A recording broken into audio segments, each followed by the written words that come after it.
Hello spooky people, and welcome to In the Maw of Thanatos, where I talk about all types of horror, both old and new, because that's what I do. Today I'll be talking about a live action movie based on a franchise that's very dear to my heart, so mix your green and red herbs and don't forget to pack your lockpick as I take a look at one of the most ridiculously named video game movies I've ever heard, Resident Evil. Welcome to Raccoon City. Our story begins with a young Chris and Claire who are living in an orphanage that's run by William Birkin. And it's also here that we're introduced to a young Lisa Garland who wants to be friends with Claire. She has her skin wrap, which appears in the video game, which is in keeping. However, where a small child of about maybe 12 at a guess managed to come across human faces that fit remarkably well over hers to hide her disfigured face, and no one bats an eye. I don't know. It made sense in the game because the skin was the skin of her victims, but here she's just a small child wearing other people's skin.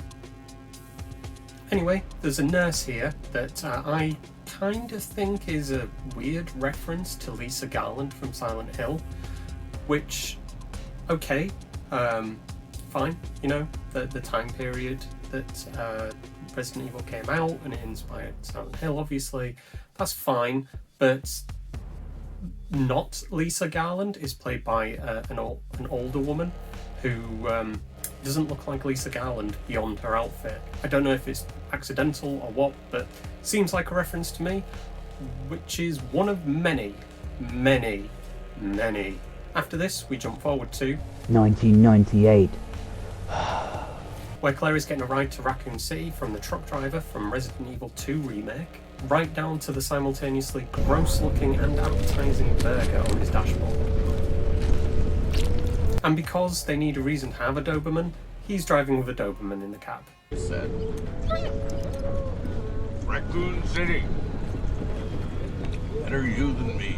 Just like in the remake, he hits a woman with his truck and slams on the brakes. Upon investigation, the truck driver freaks out. Claire says that they're going to have to report it to the police, which the truck driver isn't all that down for, because who is in a movie? And after a little bit of arguing, the woman suddenly vanishes, only to be seen seconds later watching Claire from the tree line, and not really doing much else, because that's what zombies do in the Resident Evil universe. The dog licks up some of the blood that came from the woman, which of course means that the dog is doomed. We then meet Leon, who is a loser. He wakes up in a clear reference to the opening of the old Resident Evil games, with a corpse under a blanket sitting up, but instead it's Leon sitting up from under a blanket, hungover, because he's not only a loser, but he's also a bit of a drunk. Hashtag, and I will be using these quite a lot, hashtag not my Leon S. Kennedy.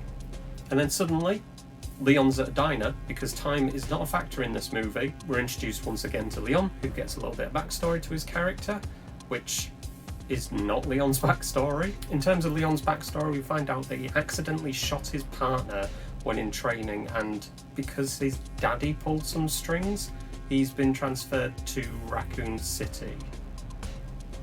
I'm not going to say it because you know what to do.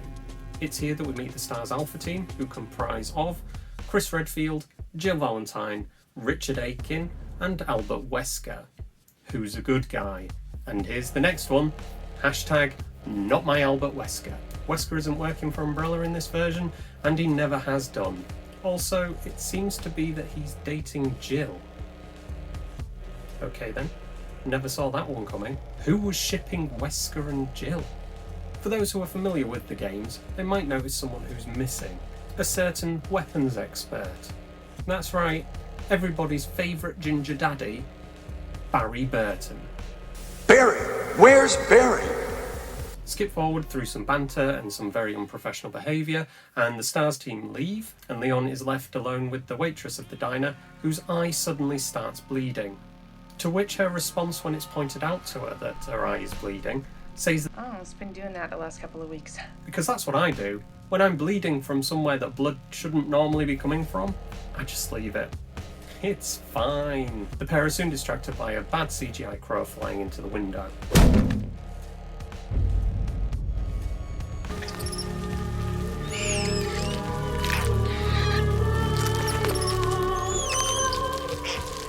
Claire's been dropped off by the truck driver now. The truck driver gets bitten by his now infected Doberman, and we leave it there for now. Anywho, Claire breaks into Chris's house because she is, of course, the master of unlocking. All whilst his creepy neighbours watch and don't bother calling the police. Because that is also a thing. Somewhere along the way we find out that Chris fancies Jill, but she obviously doesn't fancy him back. She's all about the Wesker. Claire ran away from home, and you find out why later on in the film. Not that it's really a massive surprise because of the intro. That's already been set up, the reason why. So if you didn't see it coming, then it's one of those things. I don't understand why they tried to keep it vague as to why she ran away, other than the fact that they had to try and make a movie out of it with some mystery, because they changed so much of it that it doesn't really make any sense beyond just trying to make up a story, ignoring the story that already exists. So anyway, in the house, Jill is confronted by Chris, and that's where we find out she ran away, and she tells him all about Ben Bertolucci, who in this universe is a crackpot conspiracy theorist on the internet, and he says that Umbrella is poisoning the town, which is kind of accurate. It's in the fucking water. This whole town's been poisoned. Slowly over years and years, and people are getting sick. Although it wasn't purposeful in the games, but I've really got to stop comparing it to the games because this is as far removed from the games as you can possibly get. So yeah, Ben Bertolucci is a conspiracy theorist and not a reporter. Chris calls her crazy, and Ben crazy, and everyone crazy, and that she needs to get out of his house, basically, because brotherly love. We're next introduced to Sherry, who has a tiny, tiny, tiny part compared to that of the game. She's having a bad dream, and it's kind of hinted at that she's dreaming of a hunter. I saw a monster. He was all green and slimy, and he had big yellow eyes and teeth like this. Because, you know, that was in the games, and we need to reference the games, or the fans will not like the film. William Birkin comes in and tries to console his daughter. Claire is still trying to leave Chris's house because she still hasn't, and we get the most criminal reference of the whole film, I feel personally, and that's the Itchy Tasty reference.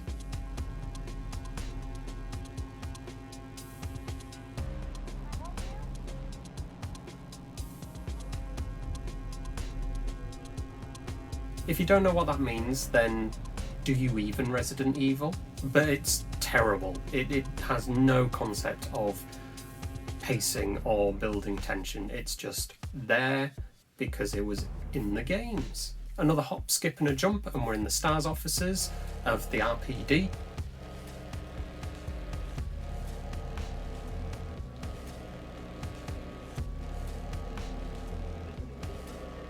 Where the S.T.A.R.S team are having a merry old time, and then Chief Irons walks in. Chief Irons, like every other villain in this game, is not who he should be.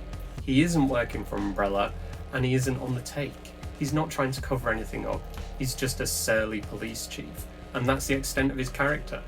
He cracks some jokes with the S.T.A.R.S team, and then Leon the Idiot walks in, because we've got to shit on that character some more. What the fuck are you doing here, Leon?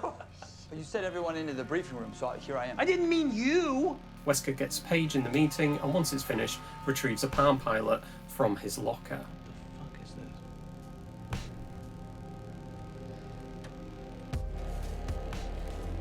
And now he's trying to pretend to be Wesker. Another jump, and Claire almost gets run over by William Birkin on a bike she stole from Chris. Somehow, even though she's wearing a helmet, Birkin recognises her.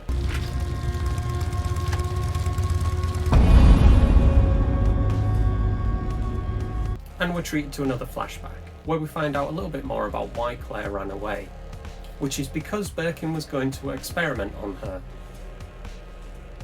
Duh. We just need you to come with us, and someone will collect all of your belongings.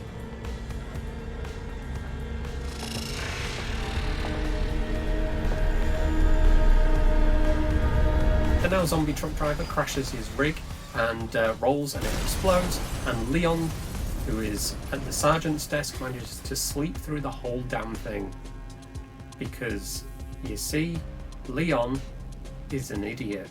He only wakes up as Brian Irons shoots the burning zombie of the truck driver, who is leisurely walking towards Leon. So Alpha Team are having a nice little jolly, a little jaunt through the woods, and they come across Bravo Team's police car, which has some claw marks down the side.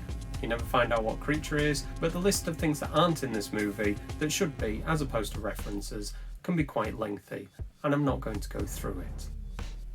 Not everything. Something I forgot to mention, Bravo Team, who are in the original game and are the reason for Alpha Squad going out to the Spencer Mansion in the first place, because Wesker sabotaged their helicopter. Spoilers for that game. Basically, they go to investigate that. Bravo Team in the film is just 2 cops. Not a special tactics and rescue squad. Oh no, 2 cops. They reach the mansion completely fine with no exciting incidents occurring to actually amp up some tension or, you know, add some threat to the story. And then another hop, and one with Chief Irons as he tries to leave the city, only to be stopped by a roadblock which has obviously been hit by budget restraints. Not good. Umbrella apparently isn't doing that well financially. Another reference probably to honk at the roadblock, and we're moving along again. Back at the police station, and Leon is watching the zombies at the gates, and they can now talk. They're not just your average everyday zombies. As seen at the beginning, they'll stand and watch you creepily, and now they'll talk and ask. Chief Irons gets back to the police station and is attacked by a Cerberus, a zombie Doberman, that I have a feeling is supposed to be the truck driver's Doberman, because there can only be one of those in any town at any given time, and it's a terrible CGI job, because why wouldn't it be? And to add insult to injury, the dog just stands there and lets Claire bash its head in with a fire extinguisher, when it could have done anything, like run away, or attacked her, or continue to attack Chief Irons, or anything. Drop your guns, show me your hands!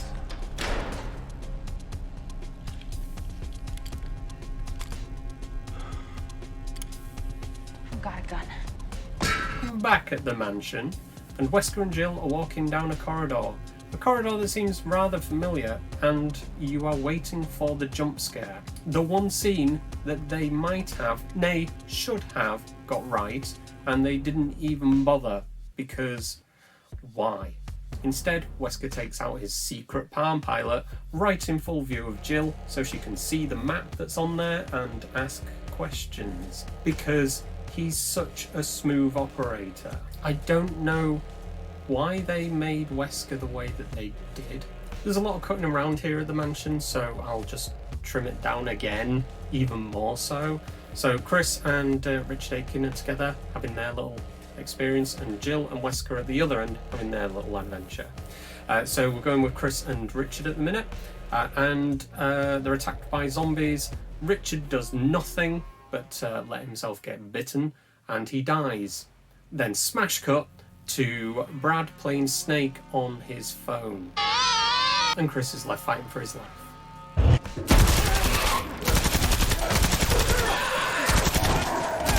Meanwhile, at the RPD, Leon goes down to the holding cells and finds Ben Bertolucci there and a zombie.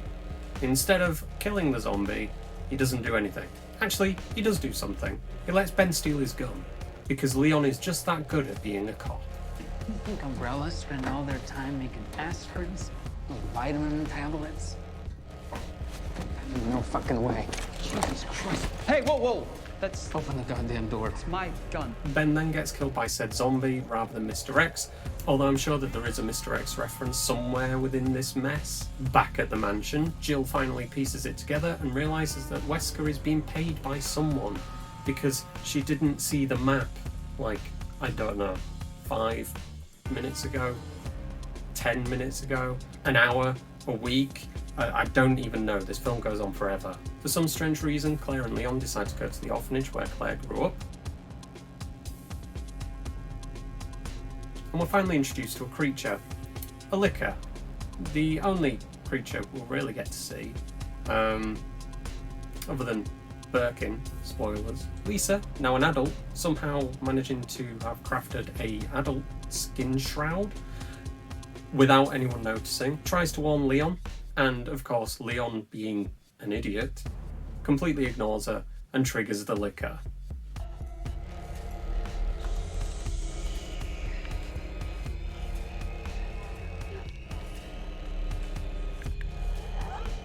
Guys!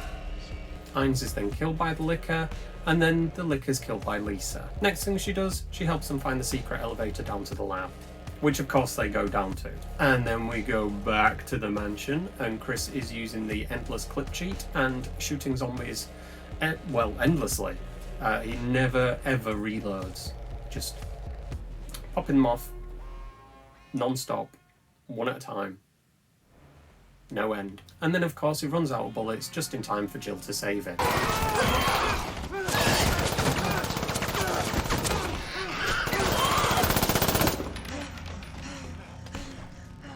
Leon and Claire find a secret lab and decide to watch a film all about the Ashford twins from Code Veronica. Which, to give the movie credit, it did look exactly like it did in the game. It's just a shame that the rest of the film isn't like that. Before all this, Wesker plays Moonlight Sonata on a piano and opens a secret door just before the helicopter crashes in that Brad was flying and Jill runs away.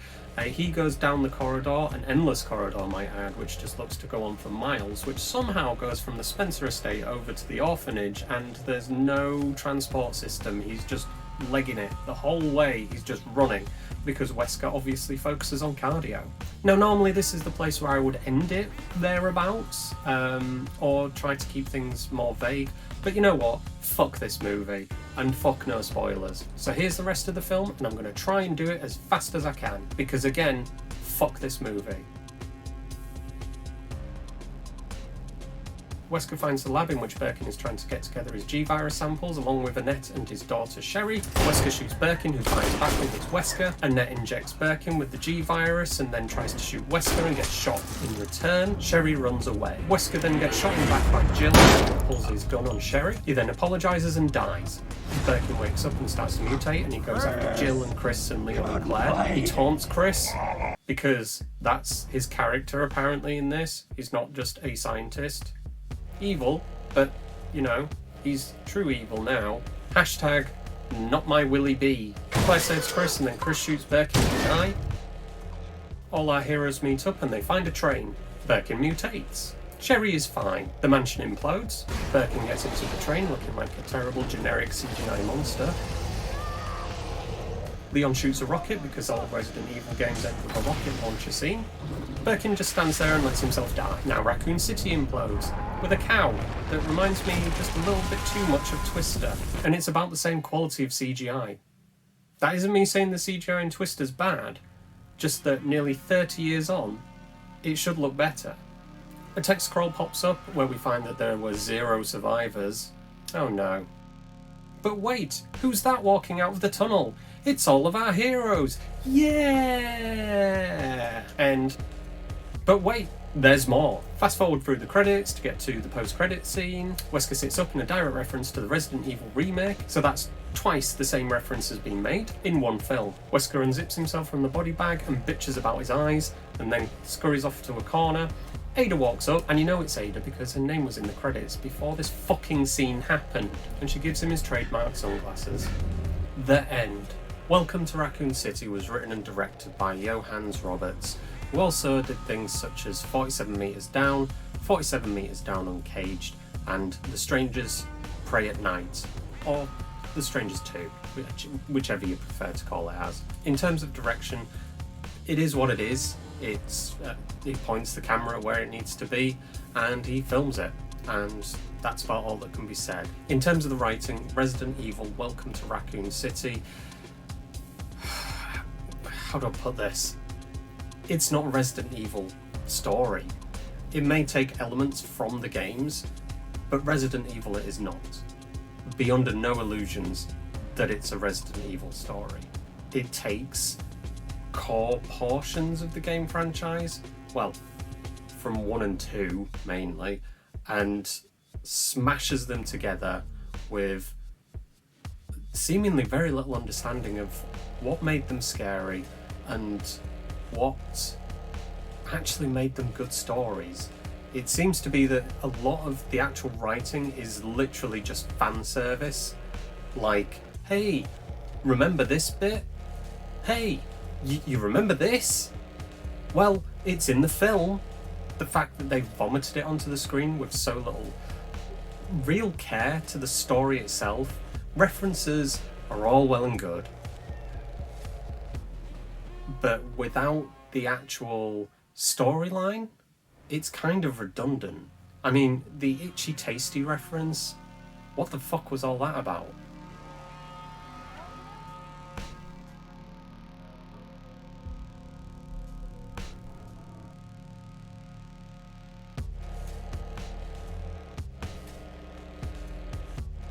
The reason the Itchy Tasty, or for Itchy Tasty, was so memorable from the game is because it was a diary that built up to that. There was, as you read that diary, you were getting more and more creeped out by the story that was being told to you. And the for Itchy Tasty was just the culmination of that story. It was the thing, it was the payoff. And that's what's missing, is a build-up of horror to a payoff. All these references are just thrown in to be references. To go, hey, we remember that bit too, but with no real conviction behind it, no real effort. You can name a building something. I mean, video games have been doing it for decades. They've been referencing different things with posters, with the names of shops, with the names of streets. Most of those examples are Silent Hill, and I love Silent Hill, but those are just references. They're not a wink and a nudge to say, hey, it's part of the world. That isn't the core of the game or the story. Those are just elements to tip a hat to where the ideas came from, not just to be something that just says, we have seen these things too. Or, you remember it, so it must be important, without understanding why it's important. Now, I know that I've chased my own ass quite a bit in that rather rambling speech, but the writing is where this fails. Watching the film, I did wonder why. I wasn't so much of a fan of what was being shown to me on screen, why it all seemed a bit off. And then I saw, in the executive producer credits, I saw W.S. Anderson's name. And on IMDb and such, he isn't even in the top 4 listed. But I do question whether he had any involvement in it. I don't know. I'm just speculating.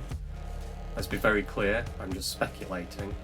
That he had a hand in it.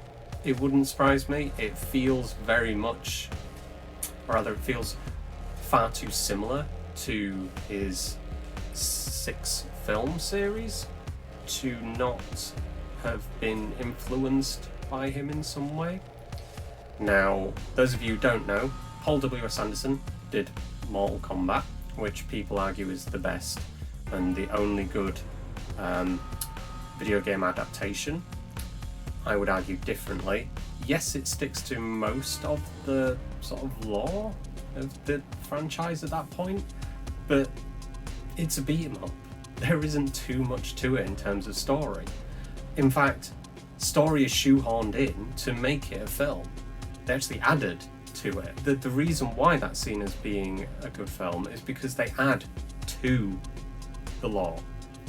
After that, any video game movie adaptation, they generally take away, and not in places that they can. It seems to be that the places that they drop interesting bits is from the character development, the actual interesting things, the build up of tension and suspense. Those things are the bits that they drop, just so that they can again, reference something that you may remember, or occasionally have a scene that, again, in the games were amazing because you'd spent so much time with the characters, you built up to that point and you cared, and they spent the time and the effort building up to a scene.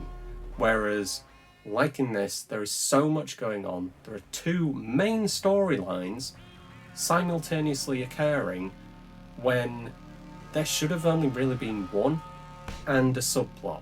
The thing that people always forget, and when I say people, I mean Hollywood, or not even Hollywood, just filmmakers in general, or screenwriters when they try to do these things, is that a lot of these games are cinematic to begin with.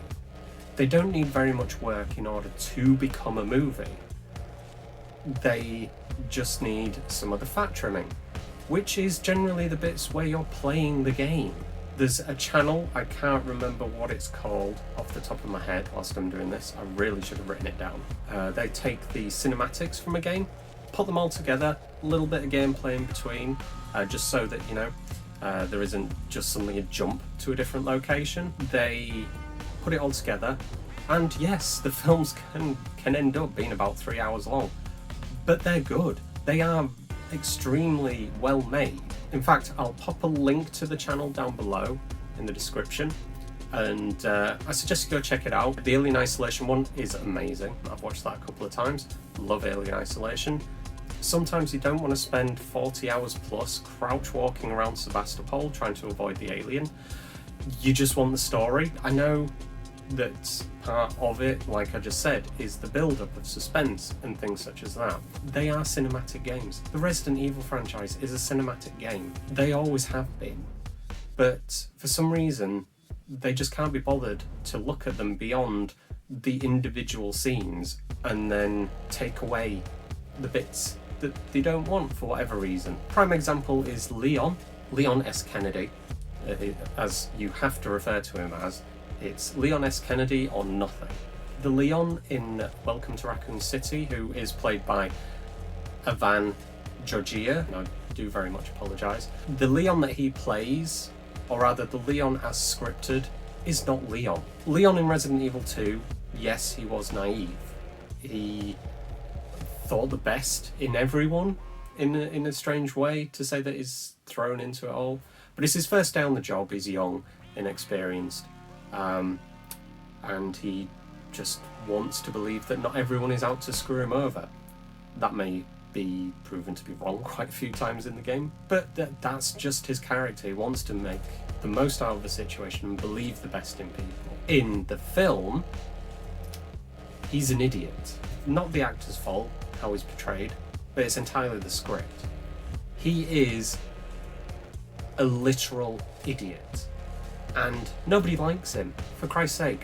When it's all going down, he sleeps through it all, listening to music on his Walkman, and manages to sleep through a truck rolling right outside the precinct, and he doesn't even stir.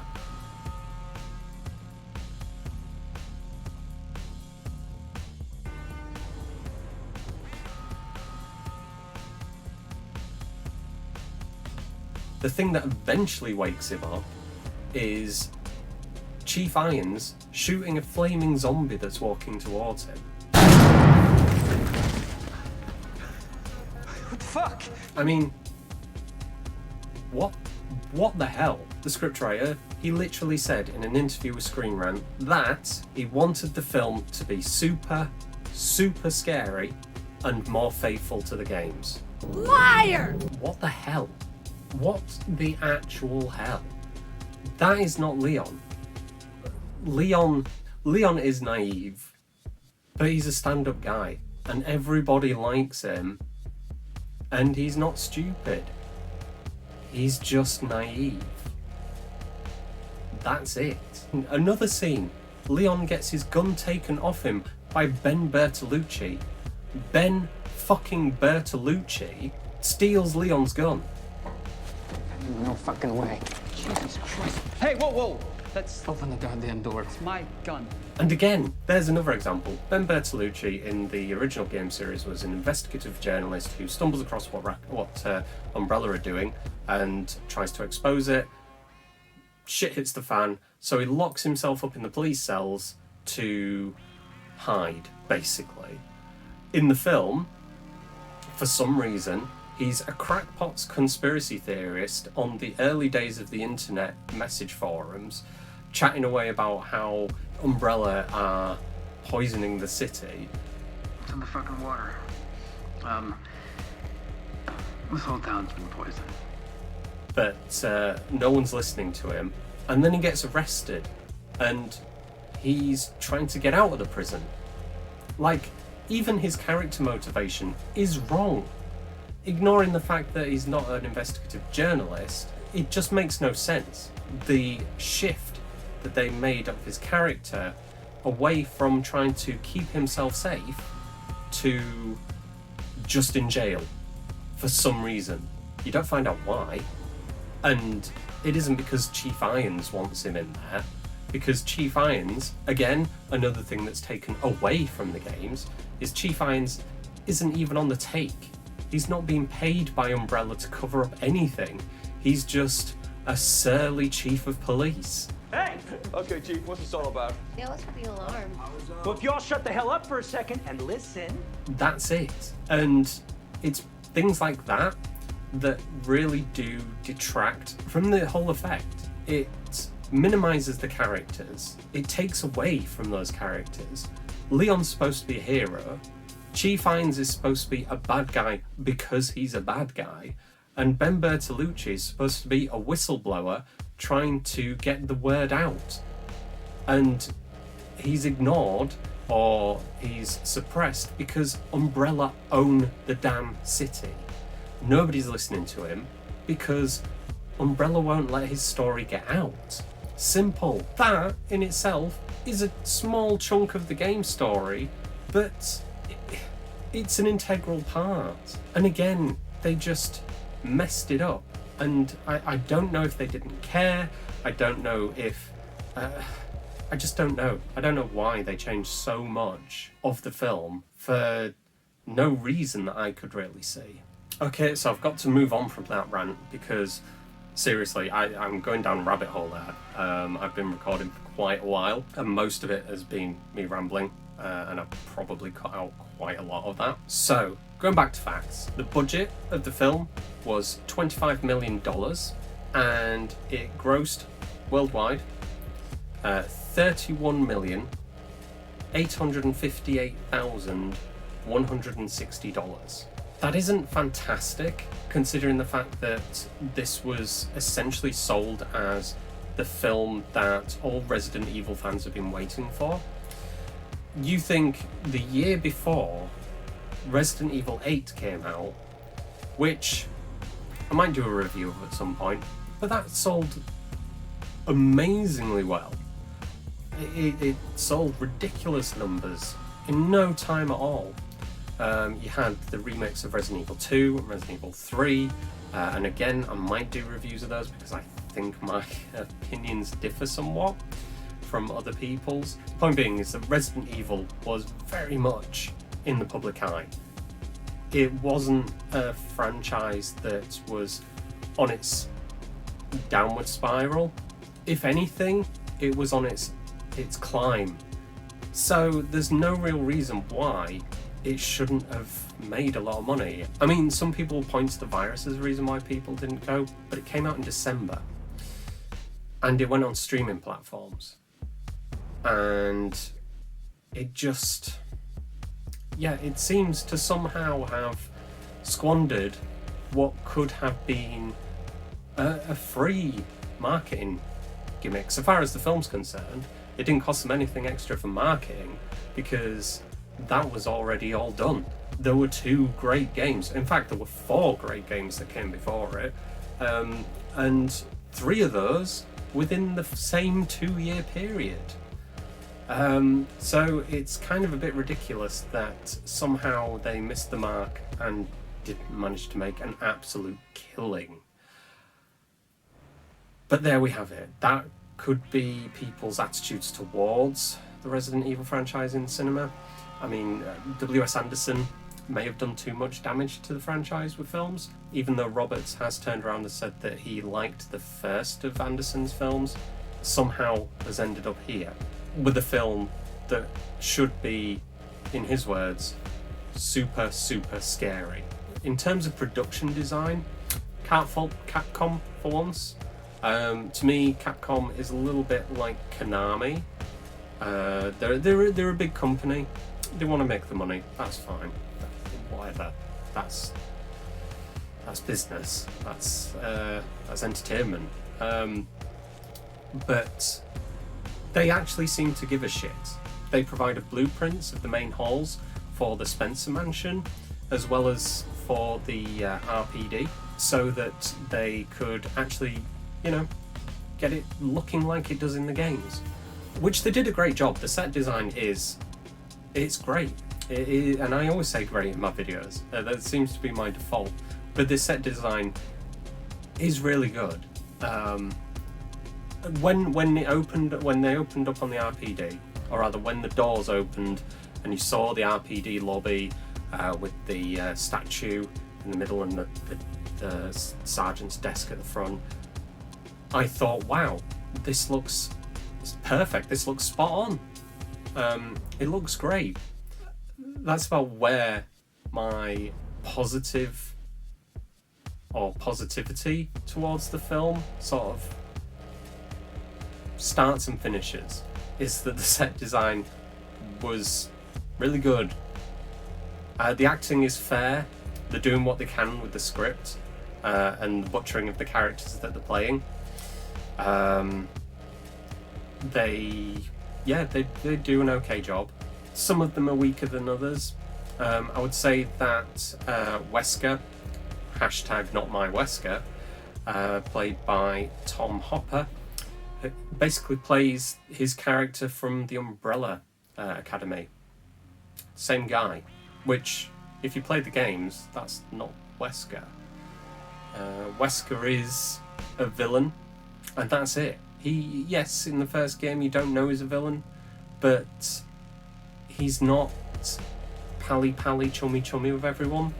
He is their leader and their authority figure, and he comes across as that in the games.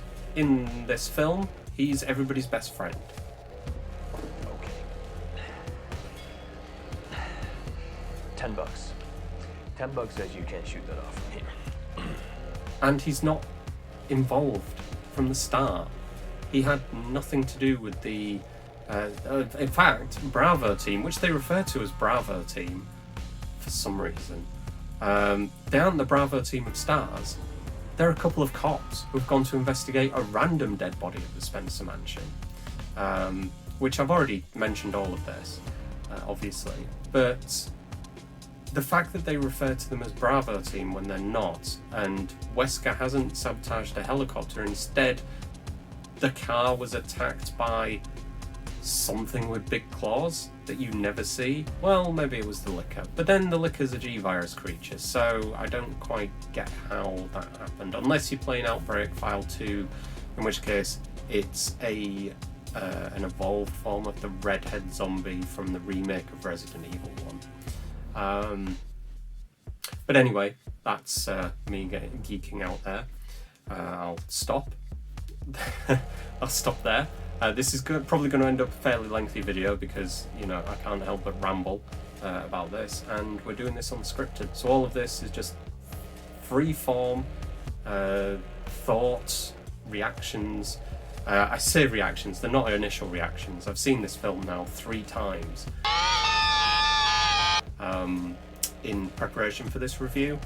And unlike some films where you return to them after watching them and hating them, and then you come back and you're like, oh, that's why.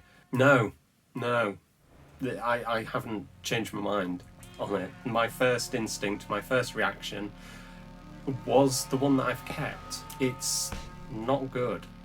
In terms of the special effects by, I think, Mr. X, who apparently is a long-term special effects guy for the series.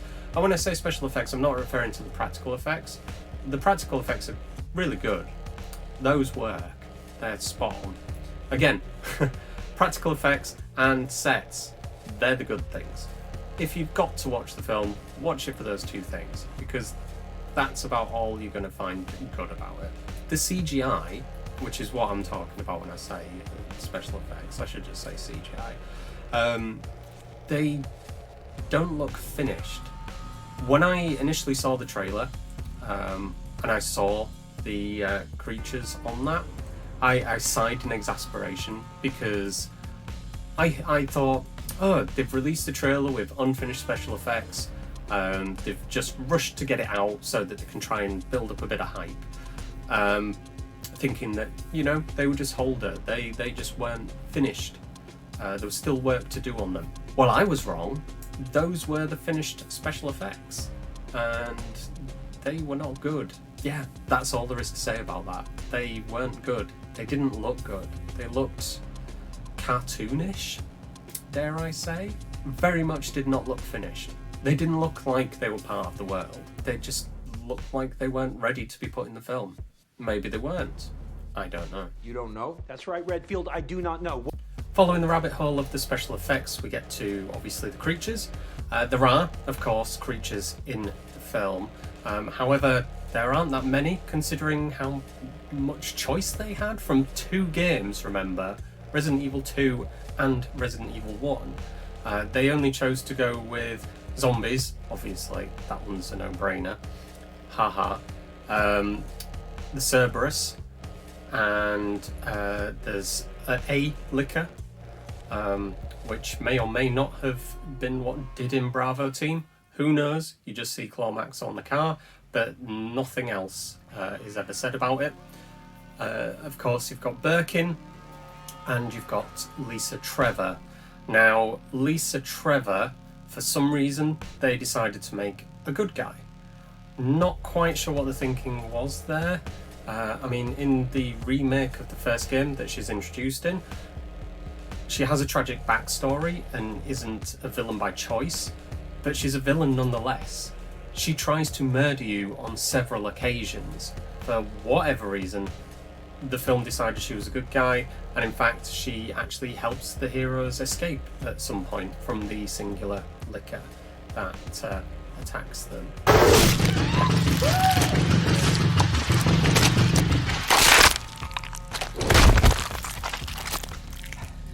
I mean, she looks okay, I suppose. She doesn't look as monstrous or freakish as Lisa did, for all that you actually see of her actual body in the game. But she's not Lisa Trevor. She's... I don't even know how to describe her. Her entire reason for existing is different. She just is an experiment and is now a good guy. Moving on to Birkin. We all know, if you played Resident Evil 2, either the original or the remake, Birkin is a huge part of the mythos of Resident Evil, particularly in the early games. He's responsible for the creation of the G-Virus, which is mentioned. His daughter, who Claire looks after throughout the events of Resident Evil 2, she's there, but not really. And yeah, Birkin is basically just a evil scientist who experiments on the kids in an orphanage. In terms of his mutations, well, there's only 2 mutations that we see in the film, and that's G1, which looks okay for a film version of Birkin. Like everything, it's a very much reduced version. He is nowhere near as monstrous. Even that first stage in the games, he is a beast. He is supposed to be scary. In this, he just looks like... I don't want to say he looks like a dude with a bad skin condition, because it's a little bit more than that, but that is kind of the vibe that you get. He doesn't really seem to be the monster that he should be. And then the other version that we get of Birkin is G3. Done wrong. So they removed 2 of the arms of Birkin for some reason. The G3 Birkin for some strange design choice. And they also gave him a weird skull face. Not the sort of abstract bizarreness that the games gave him, where it looked completely alien and monstrous. In this, it just looks like a generic skull-faced dude who has been to the gym quite a lot and is very angry. And that's basically that.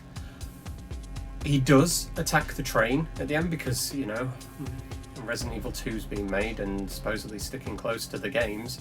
He does attack the train. However, it's in his G3 form rather than G5, which is disappointing, to say the least. I know that in the games, when you realise that he's on the train, you do think, oh my god, what's he become now?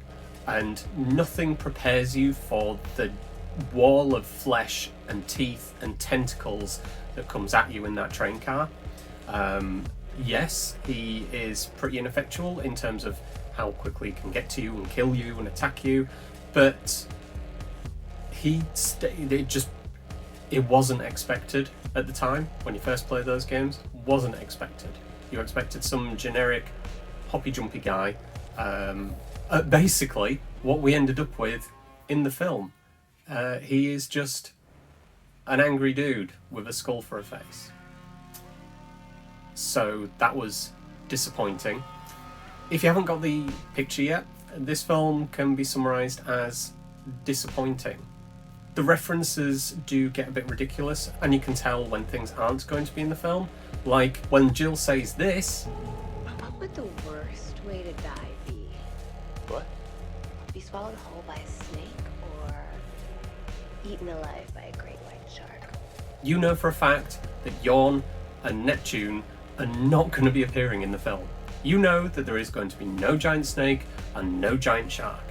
That's just a given. As soon as they reference it that early on in the film, you just know. And it's disappointing. Again, disappointing.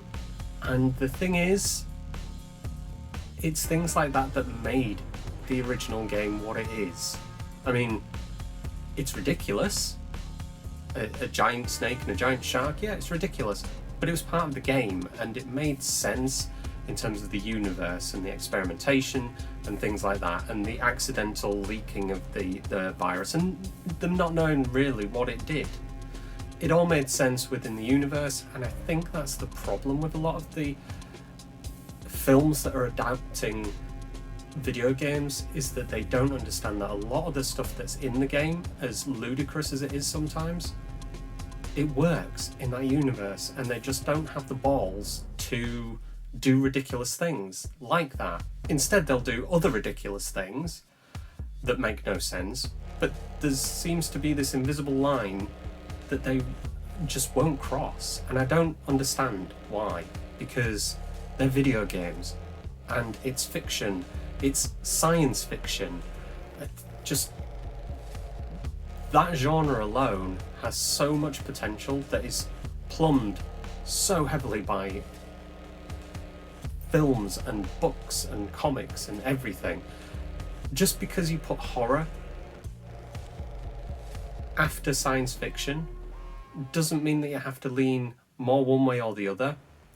I mean, yes, you tend to lean mostly towards the horror in terms of science fiction horror, but the science fiction still has to be there. Just going, oh, it's a virus and that'll do for the science fiction, that's ridiculous. And they always seem to miss the point of the game that they're trying to replicate. And it is an attempt to replicate, because why base a film on a game if you're not going to try and copy different little bits of it? There's no point. You may as well just go and make your own standalone film that has nothing to do with it. But as with everything, it then doesn't have the name. it doesn't have the brand. Something that has been built up for 25 years, well, nearly 26 in the case of Resident Evil. 26 years of history that they wouldn't be able to bank on. They wouldn't be able to rely on the fans that have been following the series for 25 years just to say, oh, it's a Resident Evil movie. Maybe it'll be better, maybe it will actually give us what we want. The answer is always going to be no when it comes to video game adaptations, unfortunately. By the way, W.S. Anderson, just leave the gaming world alone. I mean, when I was watching this, I wondered why there was such a disparity between the content of the film and the game franchise.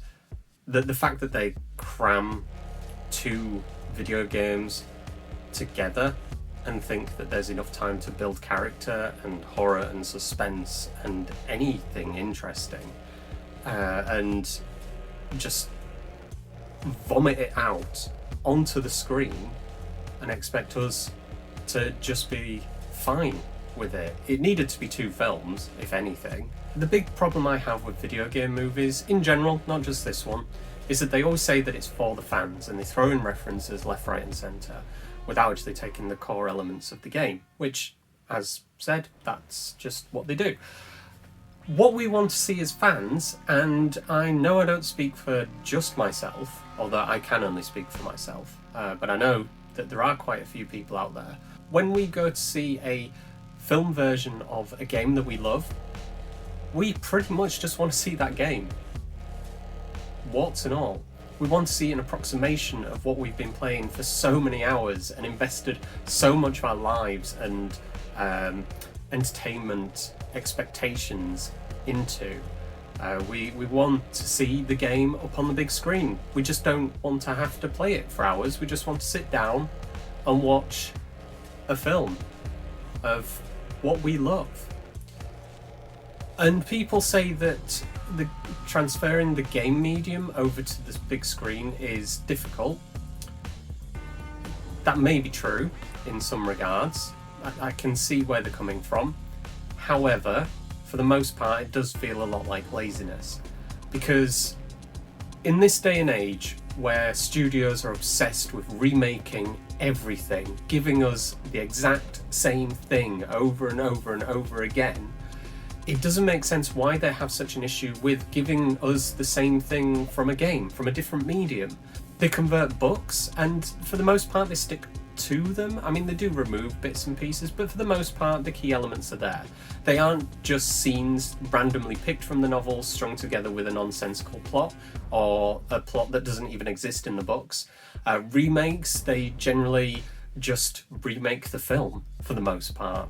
I mean, in the 90s, for Christ's sake, they've remade Psycho and matched all the camera angles because that was the thing that needed to happen. And then you've got Disney. Disney are churning out endless live-action versions of their cartoons, and they're adding to those stories. Sometimes they're good, sometimes they're bad. It's hit and miss regardless, because people have certain expectations and have certain affection for the original that they came into contact with first. But it's them trying to print money using ideas that they already own. And as annoying as it is, it shows with all the money that those films make that people do just want to see a new glossy version of the thing that they already know and love. So why can't they do it with games? I just don't understand why.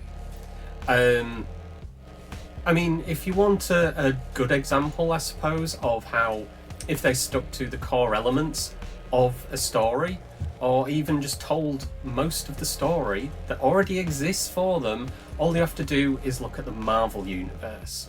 I mean, come on. Comics are a pretty niche genre. Growing up, if you read comics, you were a loser. Not my words, Carol, the words of Top Gear magazine. Very much like if you played video games. You were not cool. It isn't like now where reading comics and playing video games is cool and the thing to do. you were a nerd, you were sad, you needed to go out and get a life, you needed to experience the world, and that's how I grew up. Now, seeing the comics, especially, being turned into multi-billion-dollar franchises is insane to me. I mean, I think we're oversaturated right now with comic book movies, and I am getting a little bit of burnout, but I do still watch them, and I do still enjoy them. And it's largely because they do seem to respect the genre a little more than they do with video game movies. Video games seem to not have managed to escape from underneath the rock that they're being forced under by the mainstream, who want to make all the money that they can from Fortnite and Call of Duty and Battlefield and Minecraft and everything else that there is out there, but they don't want to engage with the more nuanced side of video games. They just want to deal with the quick and easy buck, and that's problematic. It just goes to show that filmmakers either are not given the freedom to do what they need to do, or they just don't care when it comes to telling a good story with video games. It worries me that so many video game franchises are being plundered for a quick buck.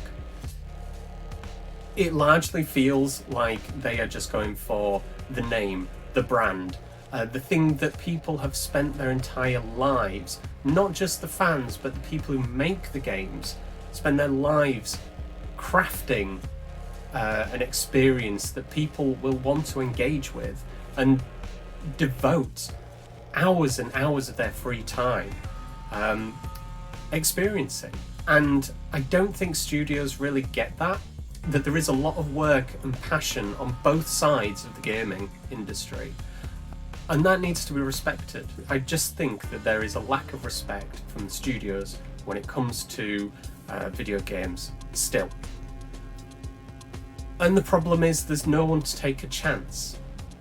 There is no one who is willing to do what Marvel did, Marvel and Disney did, and take a little known character and just run with it.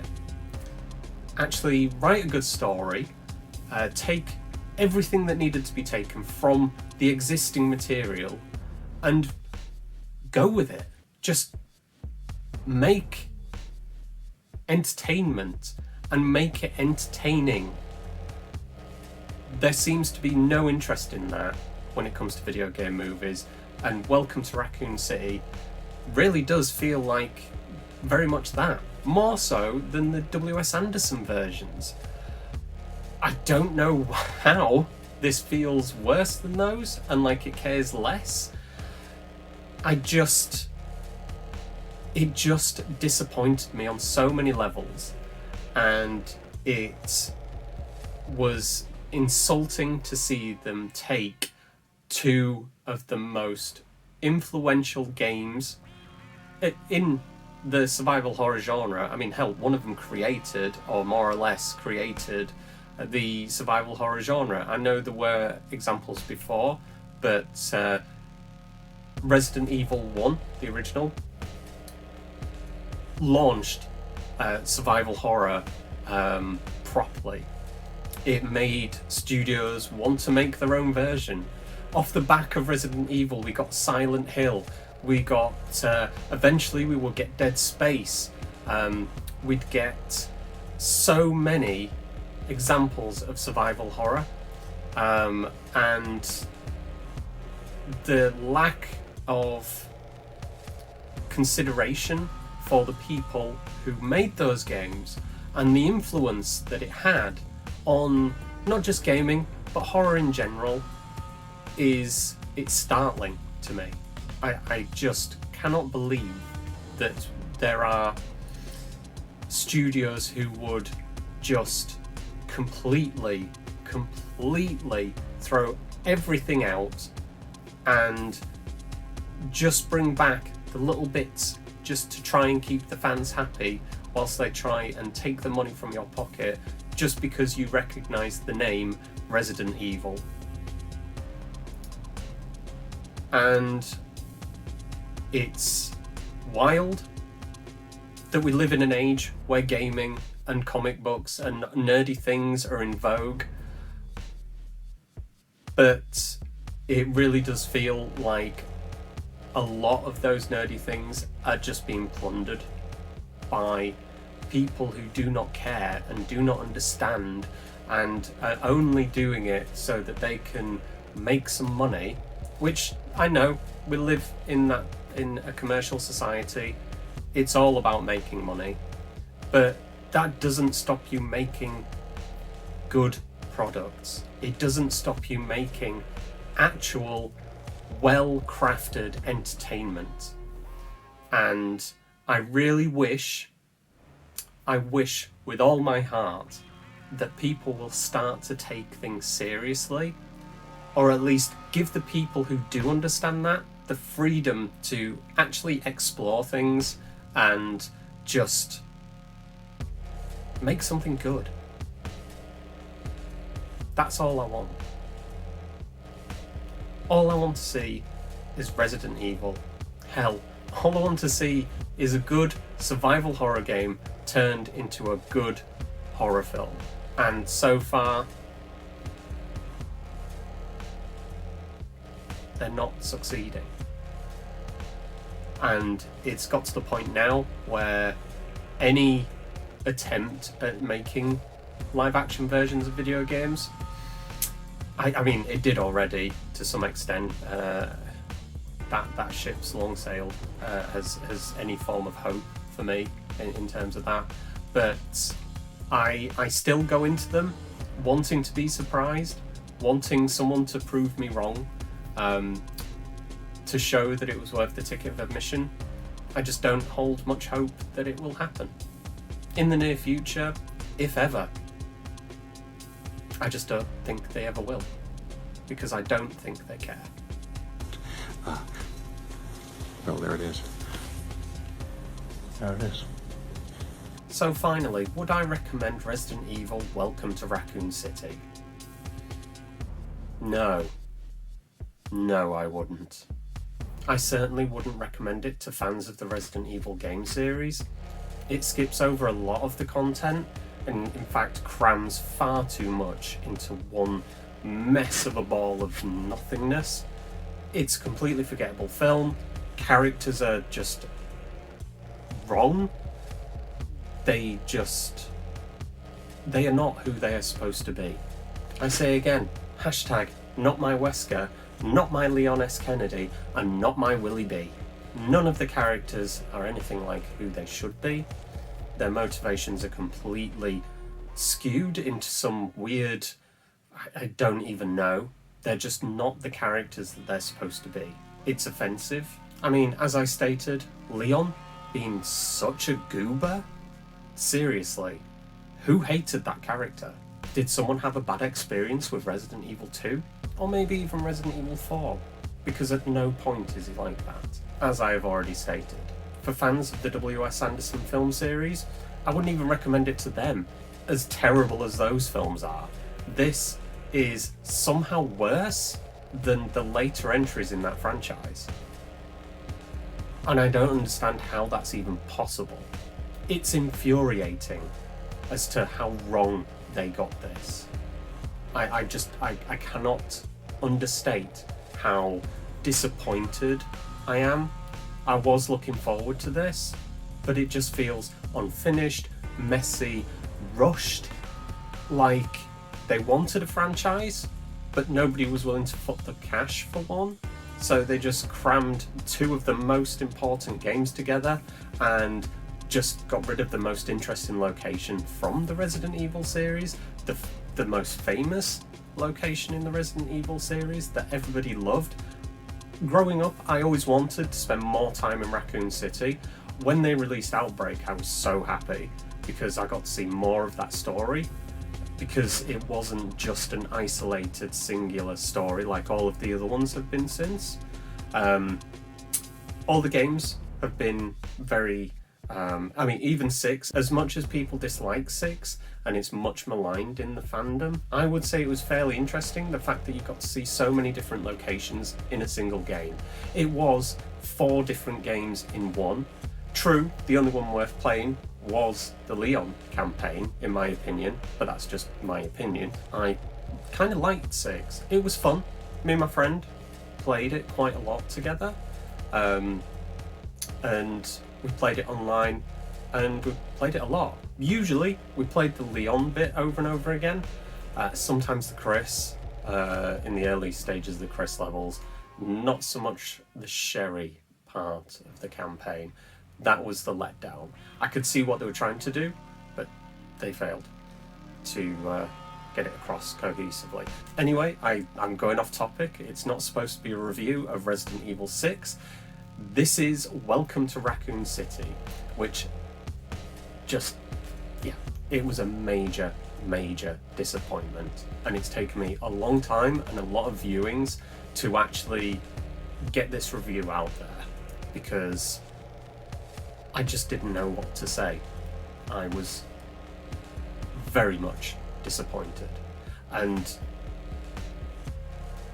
I don't know how I feel about the future of the franchise in terms of any of the films. The game series is fine, but Resident Evil Welcome to Raccoon City would not recommend to fans of the series, both the games or the films, and I wouldn't even actually recommend it to anyone who's a fan of just film in general, especially not horror. There's nothing in it. It's...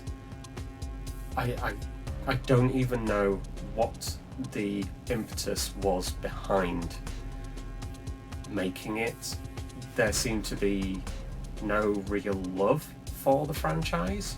In spite of all of the references and the Easter eggs and everything like that, those just seem to be fan service as opposed to the creators wanting to put that in because they needed to help themselves or to pay homage to the roots of the series.